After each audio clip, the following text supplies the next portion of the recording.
understood. I read it, when I said poor claims, I was like, oh, I guess a lot of people are putting in claims, but meaning it's making you poor. We've had having to pay. a lot of I activity. understood. 21-22 was a very high, expensive year Yes. for us. We had, a number of contributing factors, folks going to the doctor who maybe hadn't gone as much Right. during COVID. And unfortunately, the other reason it's poor, not just financially, but that means the health of some of our members and/or their families may not be in the best of shape. So we had a number of expensive medical situations amongst that population that impacted 21-22. It had a trickle-down impact on our budget for 22-23. And what I was reporting to the committee was the first 3 months of 22-23 have continued that trend. And I look merely at the numbers. I don't look at the claim data. I got you. It's based on the numbers. I did get some positive news today, which it's a complex conversation that Dr. Connors and Mrs. Lane would be aware of because we discussed it in committee, but there's a whole stop-loss mechanism where we get reimbursed, and just a couple hours ago, I got an email that that's promising in terms of helping to offset some of this those costs, claim those activity. rising So costs. more to come on that as we continue through the year. Excellent. Thank you for clarifying that, because I know we have this resolution coming up, and it is a problem statewide. So, And kudos for over the years, we've benefited for our staff being so, well fit and doing well. We benefited those years, and we knew this would come at some point. We always stay ahead of the curve. I mean, we're looking at now the state, looking at state healthcare going up another 20%, and people trying to move out. So we've always been, David and his team have just been phenomenal. One question, you and Mr. Hernandez have done tremendous work at the transportation department. One of the questions was coming up, can you guys have Mr. Hernandez look at the high school pick up and drop off of the buses? For years, we used to have someone there that used to direct and put the buses first and would hold the parents back, and all the buses would go. Over the years, that's not happening anymore. I don't drive my kids. I heard from my husband that is kind of what happens. You don't want to get stuck behind the barrage of buses leaving. Right. So I don't know if It used to be, over the years, It's not buses right go now, first. No. You mean the high school dismissal? At high school dismissal. Yeah, That we're helped fine. us out because we had, Got 'em rolling. different Got roads them kind out, of sure. rolling. Parents know if you didn't get there in time, oh, well, this is You what gotta it is. wait for the buses to For the leave. buses, because that took precedent.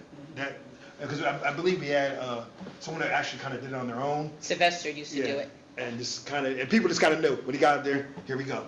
Now, I don't think this happened anymore, so that could happen a delay. It could help, maybe that might, having we'll look somebody into out it. there Thank to you. stop the traffic and send the buses through. yeah, it may just help in terms of transportation, getting out there, stuck in traffic, And last committee that met since our last meeting was the Curriculum and Programs Committee, and the chairperson is Madam Vice President Chantel Cherry.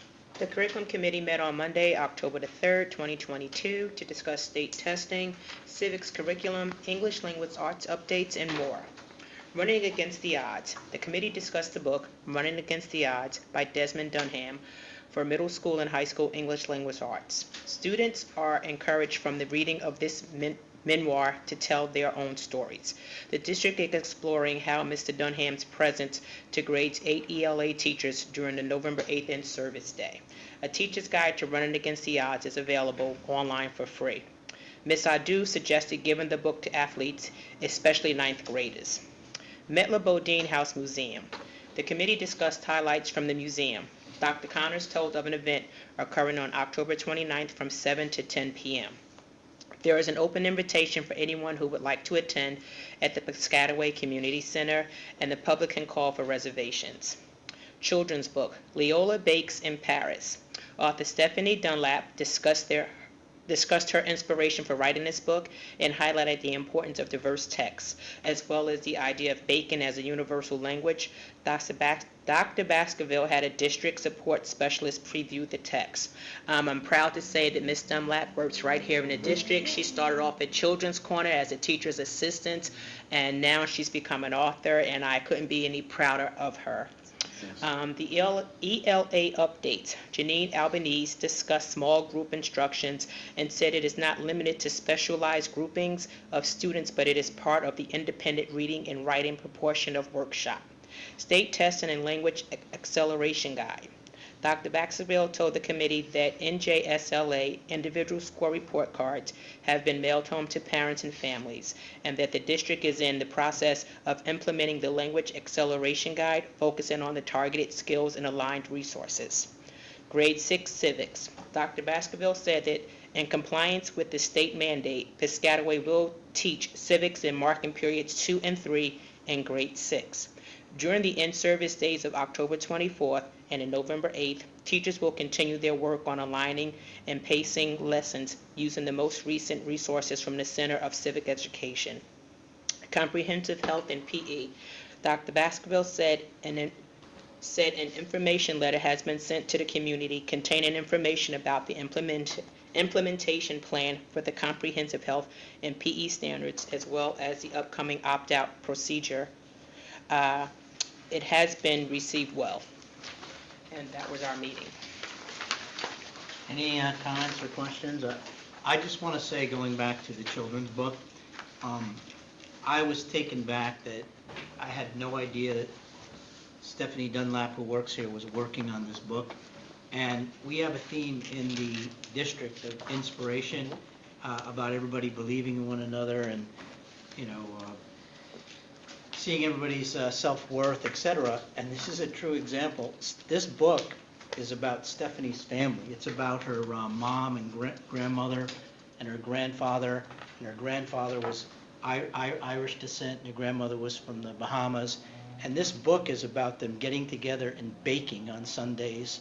And it was just, I was so moved. And then she showed us some of the storyboards she was doing behind her. She was writing the book. And I was totally inspired that she wrote this book, and really kudos to her. And it's a great book. She actually has 2 more books in the makings. Wow. That's what's on the drawing board presently. So, all right, that's the curriculum and programs, and so we'll move on to item 11 of the agenda, which is approval of minutes. Ms. Lane? Be it resolved that the following minutes be approved as submitted. Business meeting, September 8th, 2022, and executive session, September 8th, 2022. Second. All those in favor? Aye. All those opposed? Motion carries. Item 12 is public comments from the floor. Is there anyone here who is going to present or address the board? Anyone here? So I don't see anybody that's going to do that, so we will not read all of this, and I will make a motion to close. Second. All those in favor? Aye. Motion carries. The next item is item 13, which is fiscal plannings and operations. Ms. Lane?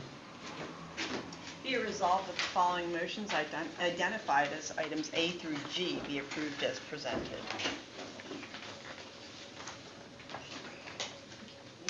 Second. Seeing there's a second, is there any discussion on that? I have a comment on item D. As you recall from last meeting, we approved to suspend the activity on that last School Development Authority Regional Operating District grant, and we are giving approval to the administration to suspend the further activity and then authorize the business administrator to submit existing expenditures. This is the last of our 60/40, where we put out 60% of the funds and we got back 40. So just a clarification on that one. Can I just ask, what is the educational, so for E, Educational Consortium for Telecommunication Savings? Is that part of that Honeywell?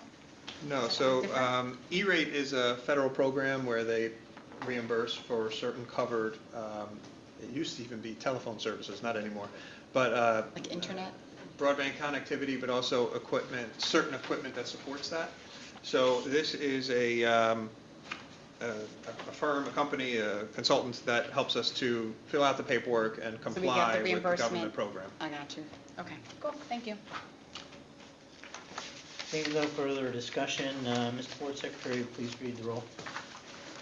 Mr. Johnson? Yes. Mrs. Lane? Yes. Mr. Sheed? Yes. Ms. Scotto? Yes. Ms. Smith? Yes. Mrs. Cordino? Yes. Ms. Cherry? Yes. Dr. Connors? Yes. Motion's carried. Item 14, policy, Ms. Smith. Be it resolved that the following motions identified as items A through C be approved as presented. Second.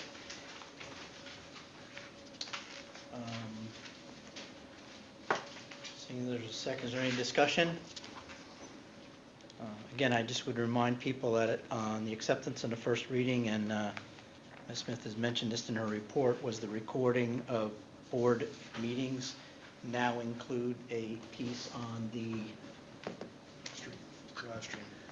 live streaming. Live streaming. Okay, that's Still a in new that one. phrase, I still gotta Okay. dig it up. Yeah, I got you. okay.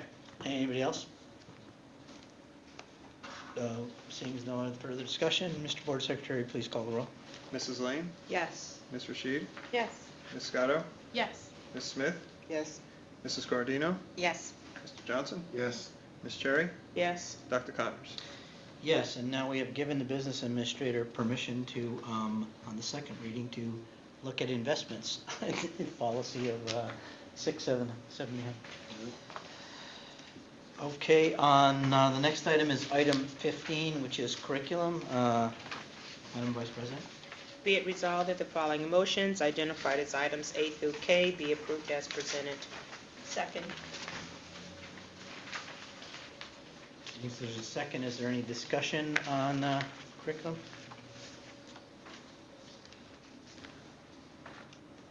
Seeing no discussion, Mr. Board Secretary, please call the roll. Mr. Sheed? Yes. Ms. Scotto? Yes. Ms. Smith? Yes. Mrs. Cordino? Yes. Mr. Johnson? Yes. Mrs. Lane? Yes. Ms. Cherry? Yes. Dr. Connors? Yes. Motion's carried. Item 16, pupil services, Ms. Guardino. Be it resolved that the following motions identified as items A and B be approved as presented. Second? Seeing there's a second, is there any discussion? Is there no discussion? Mr. Board Secretary, please call the roll. Mr. Sheed? Yes. Ms. Scotto? Yes. Ms. Smith? Yes. Mrs. Cordino? Yes. Mr. Johnson? Yes. Mrs. Lane? Yes. Ms. Cherry? Yes. Dr. Connors? Yes. Motion's carried. Moves us to item 17, administrative and auxiliary. Ms. Scotto. Be it resolved that the following motions identified as items A through F be approved as presented. Second. Seeing that there's a second, is there any discussion? I would just like to make a comment about item E. It was discussed in fiscal. This is a resolution in support of changes to that SEHBP, that's the School Employees Health Benefits Program in Chapter 44. Included in this agenda is this resolution, and the resolution was modified on a proposed resolution circulated by the New Jersey School Board Association. The Fiscal Planning and Operations Committee first reviewed the proposed resolution at its September meeting and agreed that Piscataway's focus should be on the makeup of the bodies that govern SEHBP and the impact of Chapter 44, not on the proposed rate increases in the SEHBP, because Piscataway does not participate in the SEHB. We had mentioned that we were self-insured. The Fiscal Planning and Operations Committee reviewed the revised resolution at its October meeting and recommended its placement on the board meeting agenda. And what I want to point out is if you go on the agenda, it's the third little paragraph from the bottom, and I think this is the key to this resolution that we need to support. It's all about having a seat at the table. It says, now therefore be it resolved that the Piscataway Township Board of Education in the County of Middlesex urge the legislature to adopt legislation expanding the composition of the SEHB Commission and the School Employees Health Benefits Plan Design Committee to include additional representatives from the local school district management. At this particular time, that's not happening. So what you end up having is have governor appointees, then you have a representative of New Jersey school boards. So at this level, we do not have a seat at the table. And the New Jersey School Board feels that it's very important that you do. Ralph, Mr. Johnson pointed out that with health costs, whereas right now, the rates, yes, are going up. But the thing that happens that affects our budget is that if the rates of this program, even though that we're not involved with, go over 2%, then we can capture it in a waiver as a banked cap, but we have to ask the taxpayers for that money. So in essence, without having a say in this, if we get in that, if the state plan gets in that situation, we have an option to go to the taxpayers, but we we want to say, because you only have a 2% cap that you can go out on the property tax levy, and there's only so much money you can ask the taxpayers for. And if you go on the numbers that are happening right now, and right now, if we were to go out for 2%, just say 2% on 100 million is $2 million, an absolute figure. This percentage would calculate to be like another $2.6 million you can ask them for on this healthcare waiver. So it's not a good thing. You want a seat at the table so that you can have it. So anyway, because I'm involved in it, so I want to. Well, I feel very firmly on, as an educator, how these prices on benefits has skyrocketed. Right. And, I'm in a place where that is passed on to me, as it's passed on to all employees, and that's less money that you have to work with in your budget, because you have to use that for healthcare costs.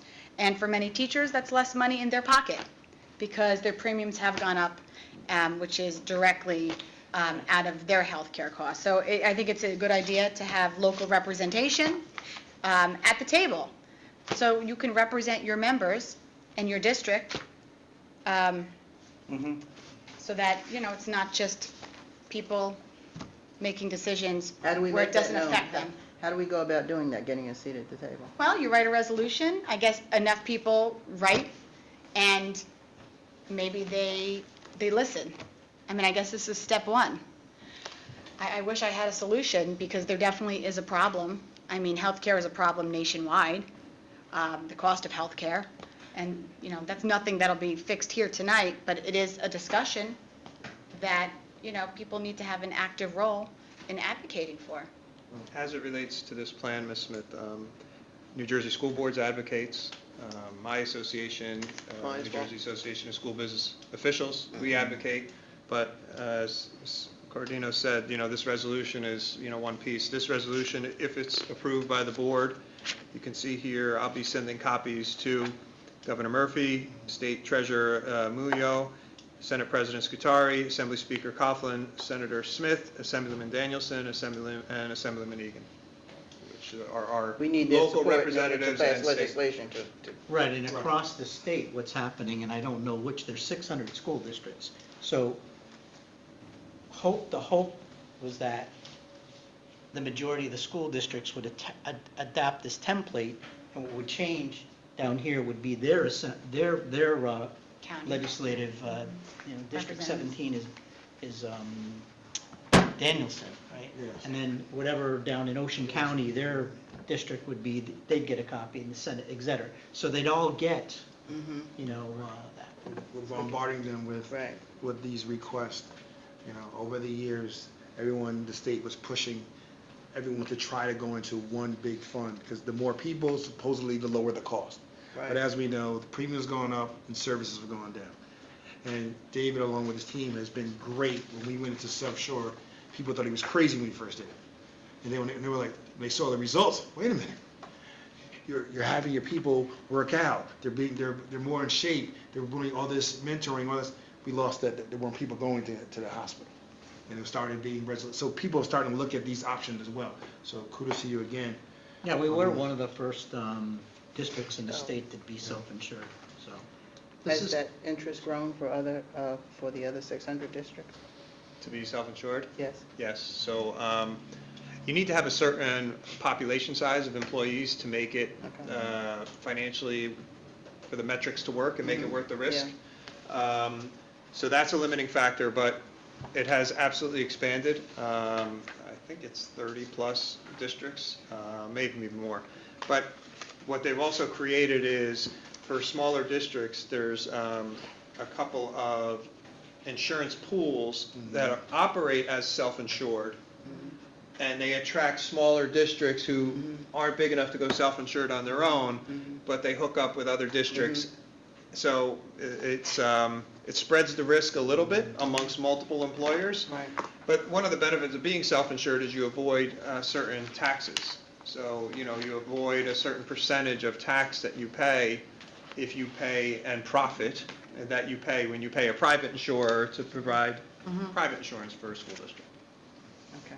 This is just a symptom of a bigger Clear. problem that, for my entire time as superintendent, the state hasn't asked superintendents anything on how to navigate the world through COVID, on what dominoes would drop if you make a certain decision over another one. We find out information about school districts on Twitter, just like our executive county superintendent does.